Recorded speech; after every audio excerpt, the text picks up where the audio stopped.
I'm talking to my entrepreneurs and creatives out there today, specifically if you type as the Shapeshifter Somatic Skin. If you're good at what you do, you've been at it a few years, and you still haven't built traction, this video might be for you. And I want you to know it's not because you're bad at business. It's because your nervous system might associate staying with danger.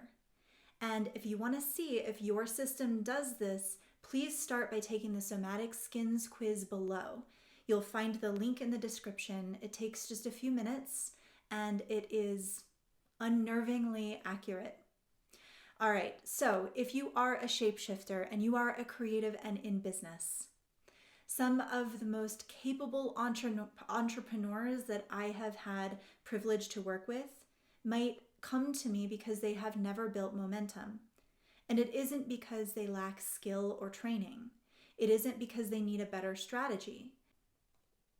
It's because the moment something starts to work, it stops feeling alive. And that's not intuition. It's a shapeshifter under pressure, even the pressure of success. And you don't keep pivoting because you're so creative. You keep pivoting because staying as a shapeshifter makes your body nervous. The moment something doesn't get an instant response, you might start questioning everything. Maybe this isn't it. Maybe it's off. Maybe I should do something that feels more alive.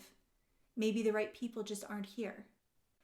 This was exactly what was happening for one of my high-level clients. This particular woman was extremely adaptive. She's socially intelligent. She's clever, she's highly trained, she has years of experience, real skill. She wasn't a beginner, but she was a classic shapeshifter. And every time she put something out, it worked enough. People were interested-ish.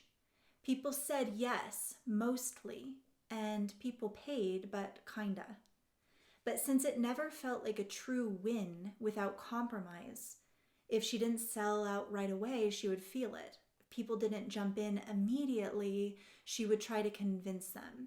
If she had to follow up instead of being flooded with responses, she would feel that as dread and heaviness. And so the thought started cascading. Maybe this isn't aligned. Maybe my offer is wrong. Maybe I'm not cut out for this after all.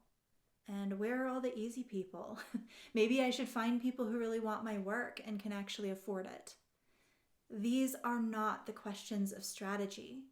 These are the questions when the body feels fear. Because really, for this client, she was afraid to stay. Staying meant staying in conversation with the same people. It meant following up instead of disappearing. It meant listening when someone said something that was hard to hear. It meant holding her rates, even when somebody asked for a discount. It meant not rushing to explain or justify, even if she were misunderstood. It meant not being constantly available just to feel valued. It meant not overperforming, so no one would be disappointed. Staying meant she'd have to be seen over time, and her nervous system didn't like that feeling of exposure. So she did what most shapeshifters do best. They adapt. She would try to figure out a new offer, a new angle, a new audience, new positioning. And that feeling of always starting again was burning her out. She was discouraged. She was creatively bereft, and she was telling herself that she just was bored. But here is the reality. She wasn't bored. She was uncomfortable. And what shapeshifters do when they are uncomfortable is they withdraw energy. They go somewhere else. Boredom was just the story her body would tell to justify leaving just before things got real. Because real meant contact, risking real failure, real rejection that genuinely might hurt. Real meant that somebody could say, I'm interested, but I need time.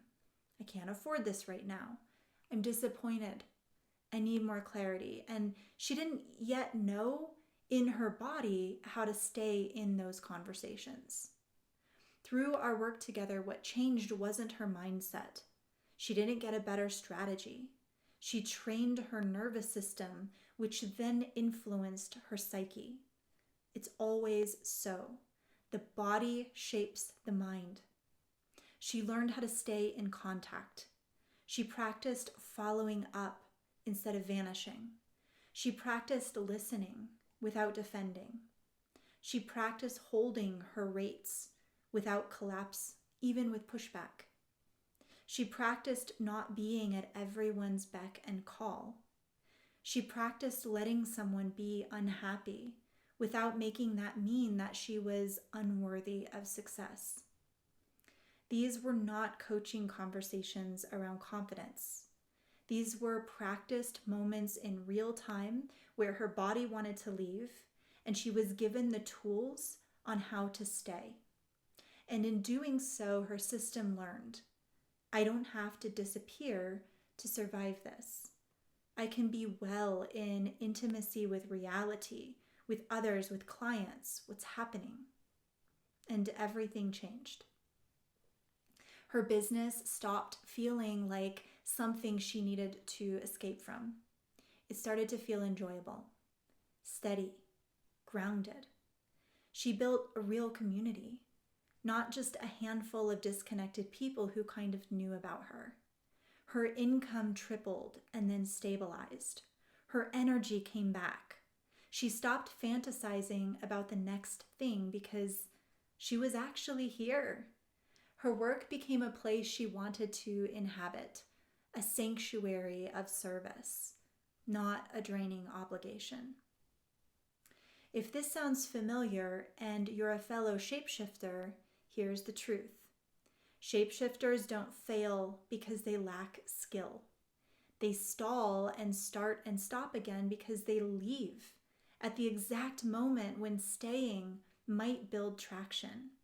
Because staying feels like pressure and escape has been their survival. That's not a fatal flaw, it's just a pattern, and patterns can be trained. If you keep pivoting, if you keep resetting, if you keep feeling like you're starting from scratch, don't look at your intelligence first. Don't invest in becoming better at what you do. Don't just pivot to the next platform, the next offer, the next audience. Look exactly at the moment where your body exits. When things slow down, when you don't get what you want in the first couple of tries, when novelty fails, or contact with somebody becomes more revealing, when you're no longer in control of how you're perceived. What if you don't need a new idea? What if you don't need to change anything except for how you orient differently in your physiology? Maybe it's time for a new level of self-command, and that is the work. If you're interested in going deeper, we've got 3 ways for you. First, if you haven't already, you can start with the Somatic Skins quiz link below. It will show you exactly how your system handles pressure per your type, shapeshifter or otherwise, how this might be affecting your money and your visibility. And if you want to understand this work more deeply, we also have books linked below. The third area is if you want to train this live, not talk about it. That's what we do inside of the Prestige. This is our flagship avant-garde academy for applied somatics.